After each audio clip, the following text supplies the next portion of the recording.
दोस्तों नमस्कार। मैं हिम्मत सेठ एक बार फिर आपके सामने उपस्थित हूँ एक नए विषय को लेकर नई बातचीत।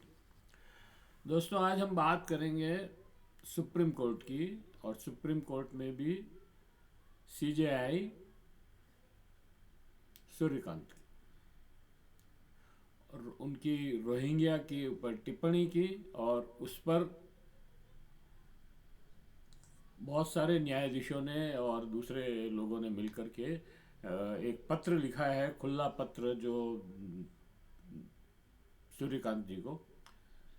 उसकी बात करेंगे, क्यों ज़रूरत पड़ी, क्या बात है, पूरी चर्चा करेंगे। दोस्तों बात शुरू करें उसके पहले ये अपील कि अगर आपने अभी तक भी हमारे यूट्यूब चैनल महावीर समता संदेश को सब्सक्राइब न किया है तो सब्सक्राइब कर लें, बेल आइकन दबाना न भूलें, और अगर आपको वीडियो अच्छे लग रहे हैं तो लाइक करें, फॉरवर्ड करें, और लोगों को भेजें, अपने दोस्तों और परिजनों को भेजें, सोशल मीडिया पे डालें, और कमेंट बॉक्स में जाएं, कमेंट लिखें, सुझाव दें। आपके कमेंट और सुझाव हमें और बेहतर करने की ओर अग्रसर करेंगे।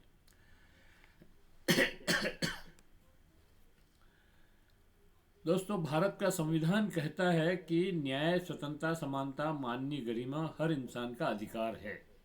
लेकिन आज एक सवाल खड़ा हुआ है जिसको दो हिस्सों में बांट दिया है।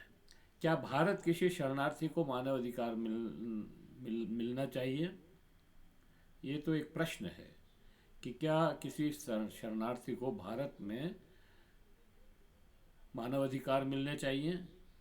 और उससे भी बड़ा सवाल यह है कि क्या भारत के सर्वोच्च अदालत की भाषा संविधान के अनुरूप रही है। आज हम बात कर रहे हैं रोहिंग्या मुसलमान शरणार्थियों सुप्रीम कोर्ट सीजेआई की उस टिप्पणी की जिसके विरोध में देश के पूर्व जजों, वरिष्ठ वकीलों को खुला पत्र लिखकर हस्तक्षेप करना पड़ा। दोस्तों रोहिंग्या कौन है? रोहिंग्या की बहुत चर्चा होती है, पूरे पिछले 8-10 सालों से लगातार उनको टारगेट किया जा रहा है। लेकिन है कौन रोहिंग्या? रोहिंग्या क्या अपनी इच्छा से भारत में आए, या उनको किसी मजबूरी में उनको यहाँ आना पड़ा?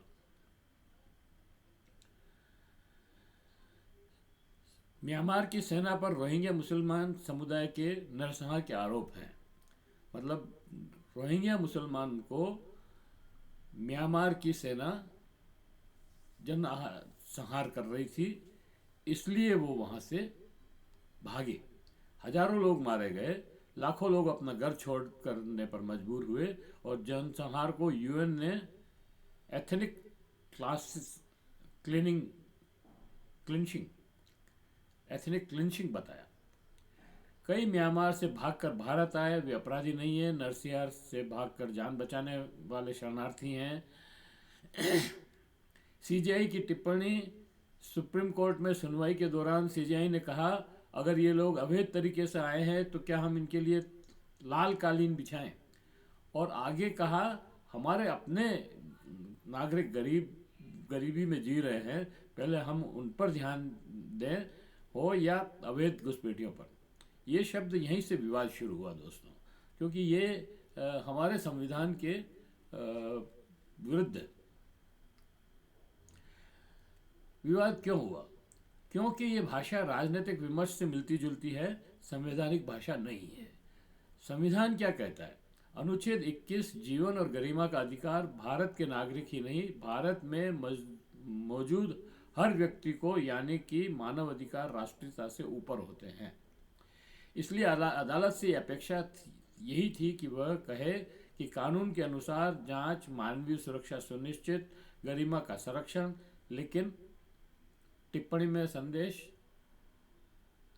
गया, रोहिंग्या बोझ है, रोहिंग्या खतरा है, मानवाधिकार की बात के लायक नहीं है, और यही बात बिगड़ गई। अब दोस्तों ये इस टिप्पणी को सुनकर के पुराने जो सेवानिवृत्त जजेस हैं, सुप्रीम कोर्ट के जजेज, वकील, हाई कोर्ट के जजेज और वरिष्ठ वकीलों ने, मानवाधिकार कार्यकर्ताओं ने सार्वजनिक रूप से एक कड़ा पत्र लिखा है। उसमें कहा गया है कि न्यायपालिका की भाषा पीड़ित समुदाय के प्रति सम्मानजनक और करुणामय होनी चाहिए। अदालत से न्याय की उम्मीद होती है, न कि राजनीतिक विमर्श की पुनरावृत्ति। ये जो भाषा उन्होंने बोली, मतलब सीजेआई सूर्यकांत ने, वो पूरी भारतीय जनता पार्टी की भाषा की को ही टो किया उन्होंने, उसी तरह की भाषा वो बोली। और यही रोहिंग्या के खिलाफ जो है भारतीय जनता पार्टी सारे देश में जहाँ जहाँ पे भी, कश्मीर में, दिल्ली में, बंगाल में, जहाँ पे भी हैं वो यही भाषा बोल रही है और उनको घूसपेठिया कह रही है और भगाने की बात कह रही है। वही बात जब सुप्रीम कोर्ट के जज ने बोली तो इन जजों को और वकीलों को अखरी कि ये क्या कैसे हो सकता है, आप उनको न्याय की भाषा बोलिए, आप राजनीतिक भाषा नहीं बोल सकते। तो उसी पर ये पत्र लिखा गया। अदालत से उम्मीद निष्पक्षता की है, विचारधारा की नहीं। आपकी विचारधारा कुछ भी हो, लेकिन अदालत में आप जब बैठे हैं, फैसला जब सुना रहे हैं या आप केस सुन रहे हैं, तो आपको अपनी विचारधारा की भाषा को अलग रखना पड़ेगा। ये मामला रोहिंग्या का नहीं है, ये मामला न्यायपालिका के चरित्र का है। कल रोहिंग्या, आज कोई और, कल गरीब, परसों अल्पसंख्यक। अगर संविधान में दर्ज मानव गरिमा की जगह राजनीतिक भावनाएं ले ले तो लोकतंत्र का आखिरी स्तंभ भी गिर जाएगा। हम आलोचना इसलिए करते हैं क्योंकि उम्मीद अभी भी है, समाधान और उम्मीद। हम आलोचना इसलिए करते हैं क्योंकि उम्मीद अभी भी है।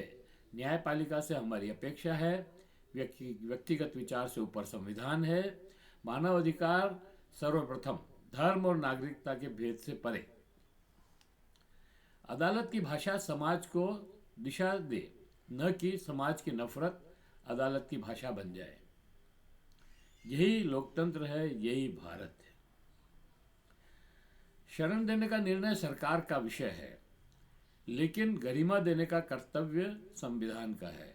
रोहिंग्या और हो, अफगान हो, हिंदू हो, मुस्लिम हो, ईसाई हो, इंसान पहले है, अधिकार बाद में नहीं। अधिकार जन्म से है। अगर आप न्यायपालिका को कमजोरों की दोषी की तरह देखेंगे तो न्याय कहाँ बचेगा, सोचिएगा। फिर दोस्तों, अभी अभी पिछले 1 साल से शेख हसीना जावेद भी हमारे यहाँ रह रही है। वो हमारी नागरिक भी नहीं है। हमारी कोई वो जो ट्रीटी पे हमने साइन नहीं की है, इसलिए हम उनको शरणार्थी भी नहीं घोषित कर सकते हैं। फिर भी रह रही है ना, और उसको सारी सुविधाएं दे रहे हैं हम। फिर रोहिंग्या के साथ ऐसा क्या है कि उनको हम सुविधा नहीं दे सकते, या हम उनका सम्मान नहीं रख सकते, या हम उनको यहाँ पर रहने की सुरक्षा प्रदान नहीं कर सकते। वो भाग के आए हैं वहाँ से, वहाँ अगर आप वापस भेजोगे तो उनको मार देंगे। उसकी जान की कीमत पे आप यहाँ रख रहे हो तो आपको उनको रखना ही पड़ेगा। ये है कुल मिला करके बात। तो दोस्तों, ये वीडियो हम यहीं समाप्त करते हैं। आशा करते हैं आपको ये वीडियो पसंद आया होगा। पसंद आया तो लाइक करें, फॉरवर्ड करें और लोगों को भेजें। और अगर आपने अभी तक भी हमारे YouTube चैनल महावीर समता संदेश को सब्सक्राइब न किया है तो सब्सक्राइब कर लें, बेल आइकन दबाना न भूलें। कमेंट बॉक्स में जाएं, कमेंट लिखें, सुझाव दें। आपके कमेंट और सुझाव हमें और बेहतर करने की ओर अग्रसर करेंगे। जय हिंद, जय भारत।